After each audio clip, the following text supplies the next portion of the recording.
If you want to hit your ultimate peak, everything should bless you. There is a way to live like this. You must see how to use the tools to build yourself into a truly spectacular human being.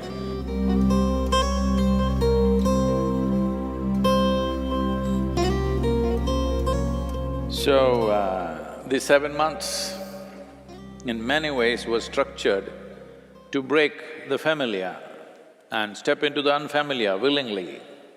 Well, some of you very willingly, some of you little pushing and some of you hard pushing, but you've done wonderful. So it's been wonderful to have you here.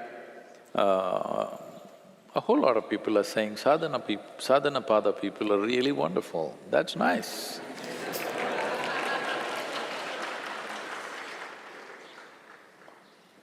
Because when you are on this path, it's very important that everything and everybody should bless you. If you walk on the ground, the earth should bless you, may this being grow, because you will need everything. If you want to hit your ultimate peak, you will need everything that you can get, every kind of support that you can get from anywhere. So it's very important that everybody should bless you, everything should bless you. If you go and sit under a tree, the tree should bless you. There is a way to live like this, that is what sadhana is. That's what sadhana is about, to become so much in tune, whether it's an animal or a bird or a tree or a blade of grass, it all feels close to you from their end, not from your end. And they kind of do the best they can do for you. Some people will say, this is all rubbish, there is no science like this. They think science happened in laboratory. Science is happening in creation. You noticed a few things, that's all. Nobody has noticed everything. You just noticed a few things and you call that science. But it's happening, the phenomena of life is happening, not in the lab, in the world, in the cosmos.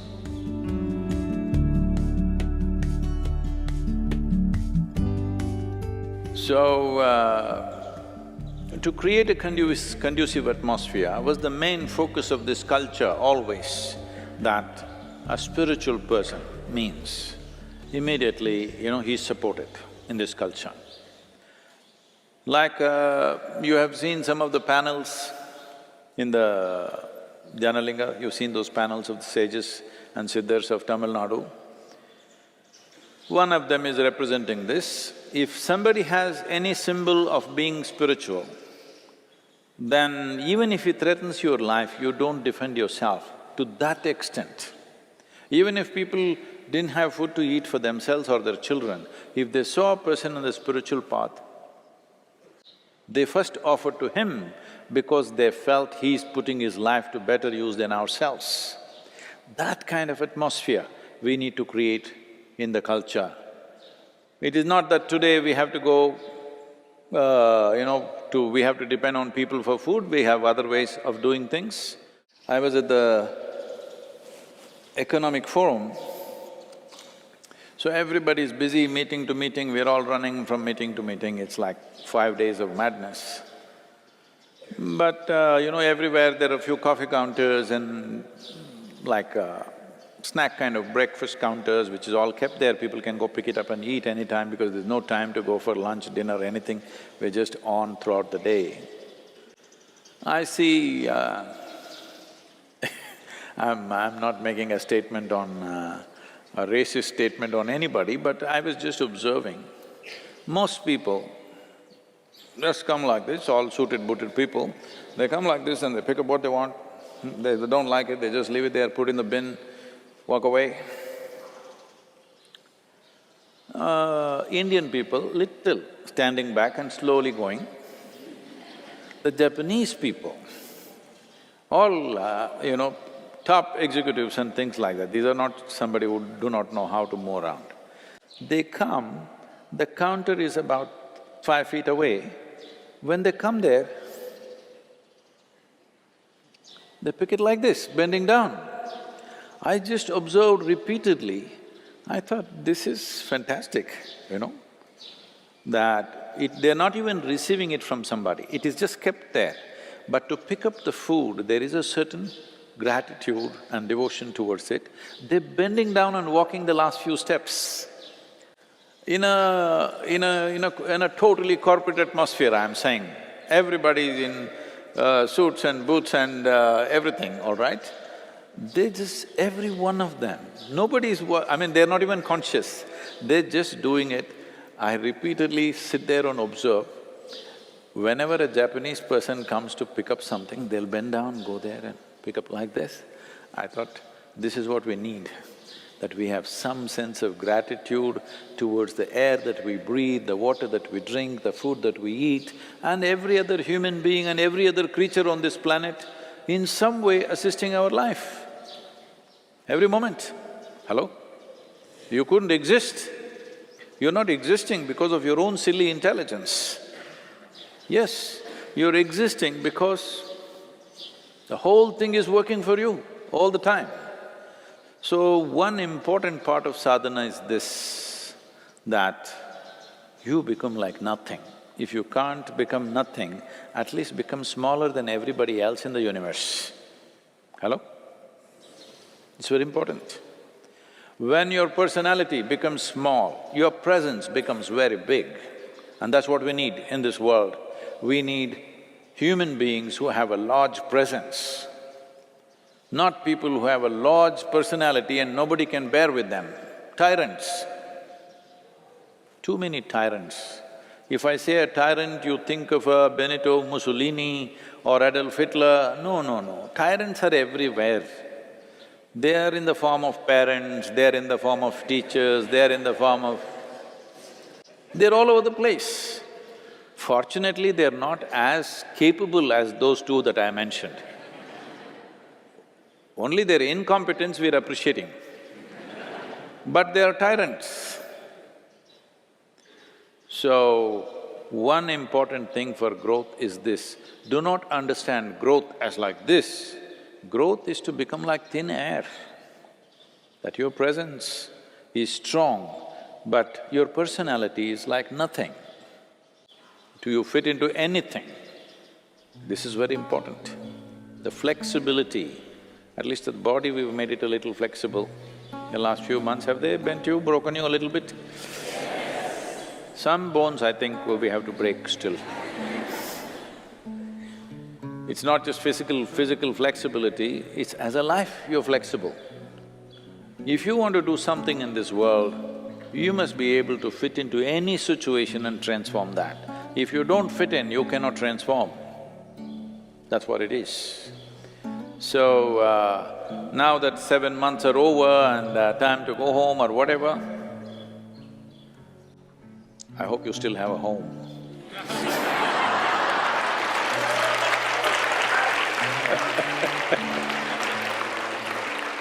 No, I've lived long enough. In 7 months, lot of things can change. Lot of things can change. Who knows? So wherever you go, sadhana must continue, okay? Sadhana is not something that you remember, oh, we did sadhana pada, very wonderful. That's not it. Sadhana must continue. You must see how to use the tools to build yourself into a truly spectacular human being. I want to see that happen. Even without doing any activity, you can still manifest what you want. If you organize these 4 dimensions in one direction and keep it unwavering in that direction for a certain period of time, now he believes Shiva will do it for him and it will happen. So is Shiva going to come and build your house? No, I want you to understand, God will not lift his little finger for you.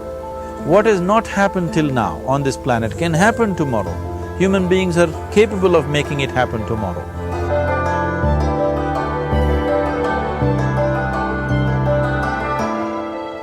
Everything we as human beings have created on this planet was essentially first created in our minds. All that you see, which is human work on this planet, first found expression in the mind, then it got manifested in the outside world. The wonderful things that we have done on this planet and the horrible things that we have done on this planet, both have come from the human mind. So if we are concerned as to what we create in this world, it's extremely important that first of all we learn to create the right things in our mind, how we keep our minds. If we do not have the power to keep our minds the way we want it, what we create in the world is also going to be very accidental and haphazard. So learning to create our minds the way we want is the basis of creating the world the way we want. There is a wonderful story in the yogic lore. On a certain day, a man took a walk. He went for a long walk. Accidentally, unawares, he walked into paradise. Fortunate, isn't he? He just took a walk and he landed up in paradise. After this long walk, he felt little tired. So he thought, oh, I'm tired, I wish I could rest somewhere. He looked around, there was a nice tree, underneath which there was very cushiony grass. So it was inviting. He went and put his head down there and slept. After a few hours, he woke up, well rested, and he thought, oh, I'm well rested, but I'm feeling hungry, I wish I had something to eat. And he thought about all the nice things that he ever wanted to eat in his life. And instantly, all those things appeared in front of him. You need to understand, there the service is like that. Hungry people don't ask questions. Food came and he ate. Stomach became full. Then he thought, oh, my stomach is full, I wish I had something to drink. All the nice things that he ever wanted to drink, he thought about it and all of them just appeared in front of him. Drinking people also don't ask questions, so he drank. Now with a little bit of alcohol in him, you know Charles Darwin told you, all of you are monkeys, your tail fell away. Not me, Charles Darwin told you that you were all monkeys and your tail fell away and then you became human. Yes, definitely the tail fell away. But the monkey, in yoga, we always refer to an unestablished mind as markata, which means a monkey. Why we are referring to the mind as a monkey is, what are the qualities of a monkey? One thing about a monkey is, it's unnecessary movement. And another thing about the monkey is, if I say you're monkeying somebody, what does it mean?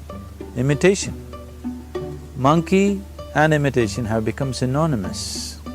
So these two essential qualities of a monkey are very much the qualities of an unestablished mind. Unnecessary movement, you don't have to learn it from the monkey, you can teach it to the monkey. And imitation is full-time job of the mind. So when these two qualities are on, a mind is referred to as a monkey. So this monkey became active within him. He just looked around, thought, what the hell is happening here? I asked for food, food came. I asked for drink, drink came. There must be ghosts around here, and ghosts came. Oh, the ghosts have come, they're going to surround me and torture me, he thought. Immediately the ghosts surrounded him and started torturing him. Then he started screaming in pain and said, oh, they're going to kill me, and he died. Just now he said he's a fortunate being. The problem is he was sitting under a kalpavriksha or a wishing tree. He asked for food, food came, he asked for drink, drink came, he asked for ghost, ghost came, he asked for torture, torture came, he asked for death, death happened. Now don't go looking for these kalpavrukshas in the forest, you can barely find a tree these days. A well-established mind, a mind which is in a state of samyukti, is referred to as a kalpavriksha. If you organize your mind to a certain level of organization, it in turn organizes the whole system. Your body, your emotion, your energies, everything gets organized in that direction. Once all these four dimensions of you, your physical body, your mind, your emotion and the fundamental life energies are organized in one direction, once you are like this, anything that you wish happens without even lifting a little finger actually. It would help to assist it with activity, but even without doing any activity, you can still manifest what you want if you organize these four dimensions in one direction and keep it unwavering in that direction for a certain period of time. Right now the problem with your mind is, every moment it is changing its direction. It is like you want to travel somewhere and every 2 steps if you keep changing your direction, the question of you reaching the destination is very remote unless it happens by chance. So, organizing our minds and in turn organizing the whole system and these four basic dimensions of who you are right now in one direction, if you do this, you are a kalpavriksha yourself. Anything that you wish will happen. But right now, if you look at your lives, everything that you have wished for till now, if it happens, you have finished. Everything and everybody that you have desired for, if all of that lands up in your house today, could you live with that? Once we're empowered like this, it's very important that our physical action, emotional action, mental action and energy actions are controlled and properly directed. If it is not so, we become destructive, self-destructive. Right now, that is our problem. The technology, which is supposed to make our life beautiful and easy, has become the source of all the problem that we are destroying the very basis of our life, which is the planet. So what should have been a boon, we are making a curse out of it.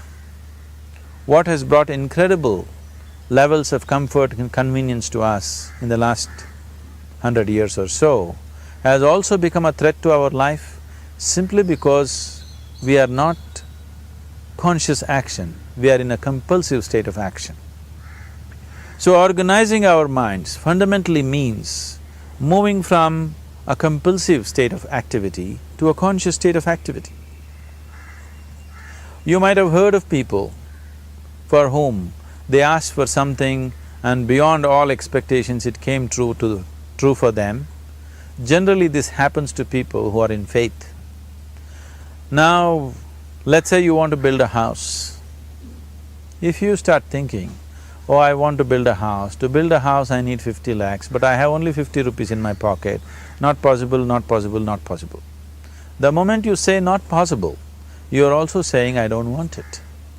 So on one level, you're creating a desire that you want something, on another level, you're saying I don't want it.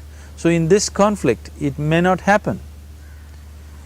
Someone who has some faith in a god or in a temple or whatever, who is simple-minded. Faith works only for those people who are simple-minded. Thinking people, people who are too much thinking, for them it never works. A childlike person who has a simple faith in his god or his temple or whatever, he goes to the temple and says, Shiva, I want a house. I don't know how, you must make it for me. Now in his mind there are no negative thoughts. Will it happen? Will it not happen? Is it possible? Is it not possible? These things are completely removed by this simple act of faith. Now he believes Shiva will do it for him and it will happen. So is Shiva going to come and build your house? No, I want you to understand, God will not lift his little finger for you. What you refer to as God is the source of creation. As a creator, he has done a phenomenal job, there's no question about it. Could you think of a better creation than this? Is it in anybody's imagination to think anything better than what is there right now? So as a creator, he has done his job wonderfully well. But if you want life to happen the way you want it, because right now, the very crux of your happiness and your well-being is this, if at all if you're unhappy, the only and only reason why you're unhappy is life is not happening the way you think it should happen. That's all it is. So if life is not happening the way you think it should happen, you're unhappy. If life happens the way you think it should happen, you are happy. It's as simple as that. So if life has to happen the way you think it should happen, first of all, how you think, with how much focus you think, how much stability is there in your thought, and how much reverberance is there in the thought process will determine whether your thought will become a reality or is it just an empty thought. Or how you do not create any impediments for your thought by creating negative thought process. This possible is something possible or not possible, is destroying humanity. What is possible and not possible is not your business, it's nature's business. Your business is just to strive for what you want. Right now you're sitting here, if I ask you two simple questions, I want you to just look at this and answer this. Right now from where you're sitting, can you just fly off? You say no. Right now from where you're sitting, can you get up and walk? You'll say yes. What is the basis of this? Why you say no to flying and yes to walking? Because past experience of life, many times you've gotten up and walked, never did you fly off. Or in other words, you're using the past experience of life as a basis for deciding whether something is possible or not possible. Or in other words, you have decided that what has not happened till now cannot happen in your life in future. This is a disgrace to humanity and the human spirit. What has not happened till now on this planet can happen tomorrow. Human beings are capable of making it happen tomorrow. So what is possible and what is not possible is not your business. That is nature's business. Nature will decide that. You just see what is it that you really want and strive for that. And if your thought is created in a powerful way, without any negativity, without any negative thoughts bringing down the intensity of the thought process, the first and foremost thing is you must be clear what is it that you really want. If you do not know what you want, the question of creating it doesn't arise. If you look at what you really want, what every human being wants is, he wants to live joyfully, he wants to live peacefully. In terms of its relationships, he wants it to be loving and affectionate. Or in other words, all that any human being is seeking for is pleasantness within himself, pleasantness around him. This pleasantness, if it happens in our body, we call this health and pleasure. If it happens in our mind, we call this peace and joy. If it happens in our emotion, we call this love and compassion. If it happens in our energy, we call this blissfulness and ecstasy. This is all that a human being is looking for. Whether he is going to his office to work, he wants to make money, build a career, build a family, he sits in the bar, sits in the temple, he is still looking for the same thing. Pleasantness within, pleasantness around. If this is what we want to create, I think it's time we addressed it directly and commit ourselves to creating it. So you want to create yourself as a peaceful human being, joyful human being, loving human being, a pleasant human being on all levels. And do you also want a world like this? A peaceful world, a loving world, a joyful world? No, I want greenery, I want food. When we say a joyful world, that means everything that you want has happened. So this is all that you're looking for. So all that you need to do is commit yourself to creating it, to create a peaceful, joyful and loving world, both for yourself and everybody around you.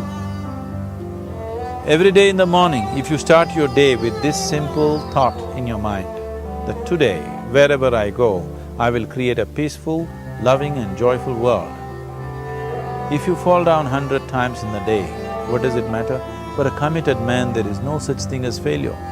If you fall down 100 times, 100 lessons to be learnt. If you commit yourself like this to creating what you really care for, now your mind gets organized. Once your mind gets organized, the way you think is the way you feel, your emotion will get organized. Once your thought and emotion is organized, your energies will get organized in the same direction. Once your thought, emotion and energies are organized, your very body will get organized. Once all these four are organized in one direction, your ability to create and manifest what you want is phenomenal. You are the creator in many ways. That which is the source of creation is functioning within you every moment of your life. It is just that, have you kept access to that dimension or not? Organizing the four basic elements of your life will give you that access. There are tools and technologies to do this. The whole science of yoga, the whole technology that we refer to as yoga is just about this, transforming yourself from being just a piece of creation to become a creator.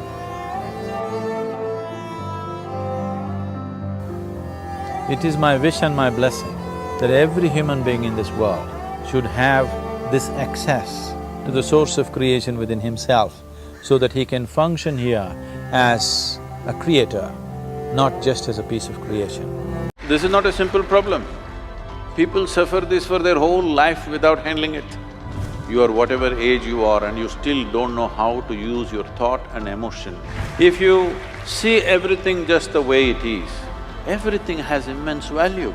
Life is not a race. If life is a race, you must get to the finish line soon.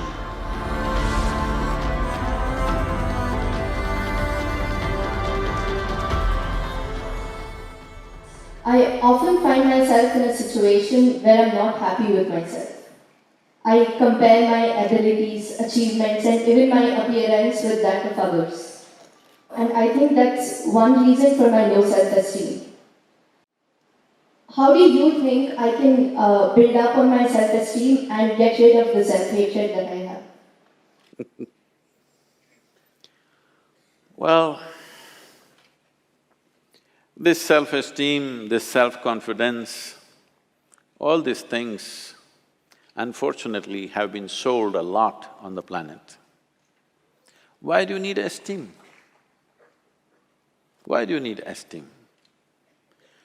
Esteem is because you want to be little one-up on somebody else all the time. Unfortunately, our education systems were made like this, right from kindergarten. Who is first, who is second, who is third? You want to be first.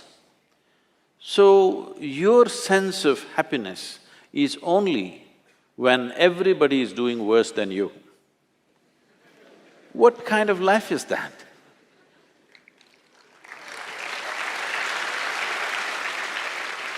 Why are we structuring our lives like this, that if everybody is doing badly, I will feel great? I think it's sickness. Hello? You think it's joy or sickness, please tell me. If all of you are doing badly, I feel great because I am number one now.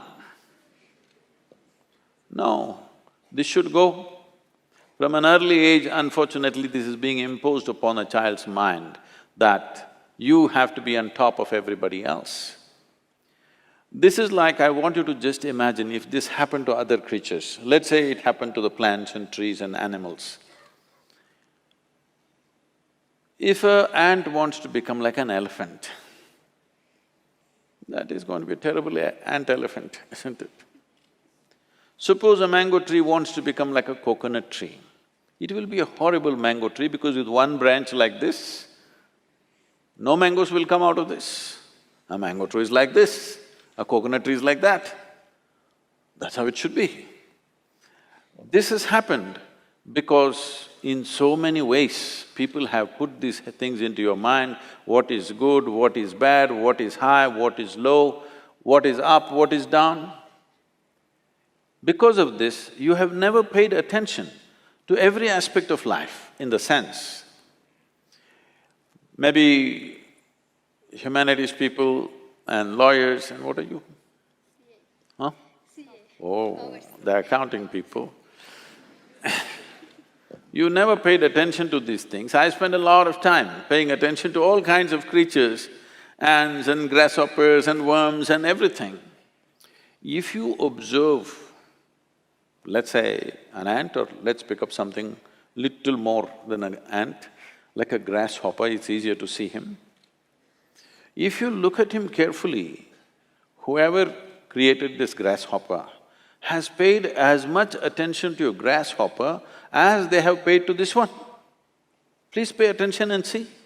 When the source of creation has given equal attention to ant and you, who the hell are you to think an ant is a lowly creature and you are some superhuman being?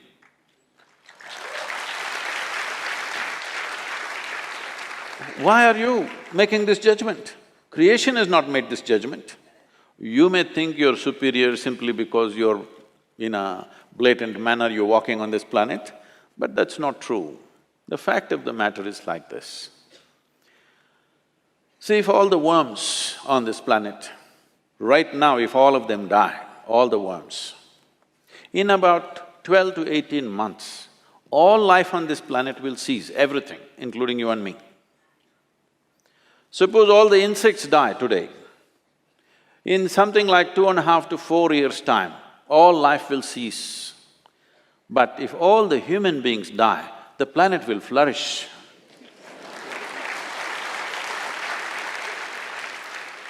Yes, we make good manure. If human beings go away, right through this building trees will grow, isn't it? Yes or no? Everything will flourish. So, who the hell is telling you that you are the most significant life? This idea that the cosmos is human-centric is a stupid idea. In this cosmos, even this solar system is a tiny speck. Tomorrow morning if the entire solar system evaporates, nobody will notice it. That's how small it is. In that tiny speck, planet Earth is a microspeck. In that microspeck, Bengaluru is a super microspeck. In that, you are a very big person with great self-esteem.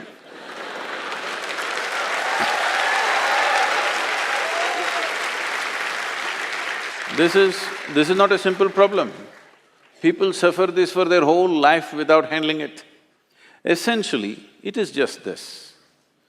You have gotten yourself into a place where most human beings are in this place, you get yourself into a place where you cannot handle your own thought process and your emotion. That's all. You meet 50, 60-year-old people, they've still not figured how to handle their thought and emotion. These are basic faculties. When the hell are you going to learn how to use your thought and emotion? Suppose you're 20 years of age and you still don't know how to use your fingers, people will say you're handicapped, isn't it? You are whatever age you are and you still don't know how to use your thought and emotion, are you handicapped too? Hello? Are you or are you not? You are, you're crippling yourself. Why has this happened? Is simply because you have made unnatural divisions in the existence, which don't exist anywhere else except in human mind. Yes? Nowhere else does it exist except in human mind.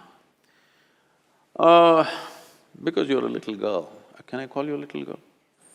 Yes, you can. I'm telling you the boys, she's not a little girl. For me, she's a little girl. When my daughter was growing up, she grew up with me traveling all over the place. When she was 3.5 months of age, she's traveling with me alone. I'm driving all over India with her in the strapped to the seat of the car.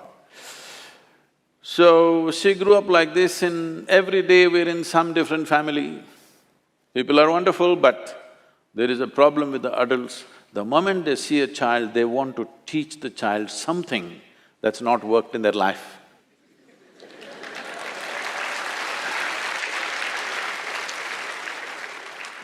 You should see, this urge is so compulsive. The moment they see a child, they have to teach.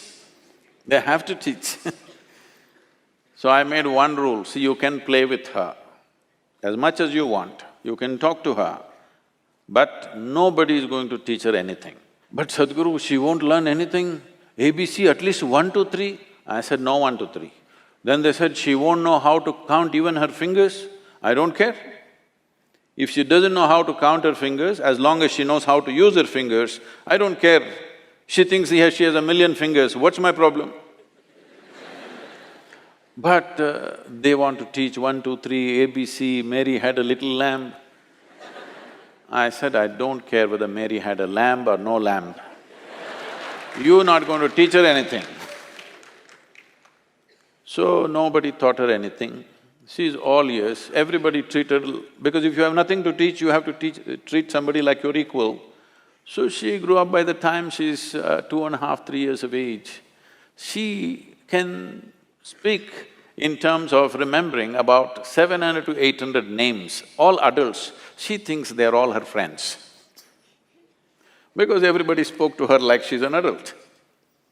And I would not have sent her to school, but my schedule went totally crazy and I had to put her in some school. So when she was 12, 13 years of age, one day she came back home and something that happened at school disturbed her. So she came to me and said, you're teaching everybody so many things, you're not telling me anything. I said, see, I don't do it unsolicited. Now that you've come, just sit down. This is all you have to know. Never look up to anybody. She looked at me like this, what about you, kind of thing. I said, especially me, because the moment you look up to me, you will miss it completely. If you look at me just the way I am, there is a lot of value to it. If you look up to me, what will you do? Probably take my picture and nail it to your wall, like you nailed so many people who are of value in this world. You just look at me for what I am, don't look up to me, and never look down on anybody. This is all. Never look up to anything, never look down on anything. If you see everything just the way it is, everything has immense value. Everybody has a place and value to their life, isn't it? Every creature has value. Because we did not realize that, how many things we have destroyed in this world? Simply because we think this is valuable, this is not valuable. There is nothing here that is not valuable, everything has its value. Maybe you're not able to see it. So don't set yourself up like this, you versus the rest of the world. It's a bad competition to get into. You want to be number one on this planet. It's a horrible place. Everybody below you and you up. Is it a good place to be? I think it's a sick place. This attitude of wanting to be ahead of somebody needs to go. Well, for fun in a game or something you compete, that's different. Life is not a competition, life is not a race. If life is a race, you must get to the finish line soon. If you think life is a race, you must be at the finish line today. I can tell you how. You want to go there? No. This is not a race. This is a tremendous privilege that we have come as human beings. This means our ability to experience life is of a much larger proportion than any other creature on this planet. That is the significance of who we are, yes?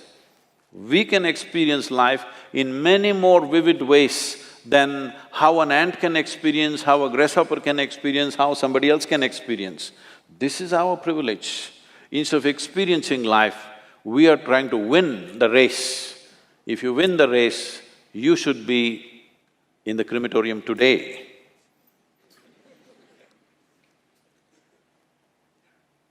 You don't need any self-esteem. In this culture, if you don't know this, there may be people with names like this, there will be one Ramadas, one Krishna Das, one whatever. What this means is people are consciously taking the name of being a slave, because a joyful, willing slave is a tremendous human being. Only somebody who's been enslaved by somebody is a different matter. But willingly, I'm willing to do whatever is needed in this world, is a wonderful slave, isn't it? I'm one.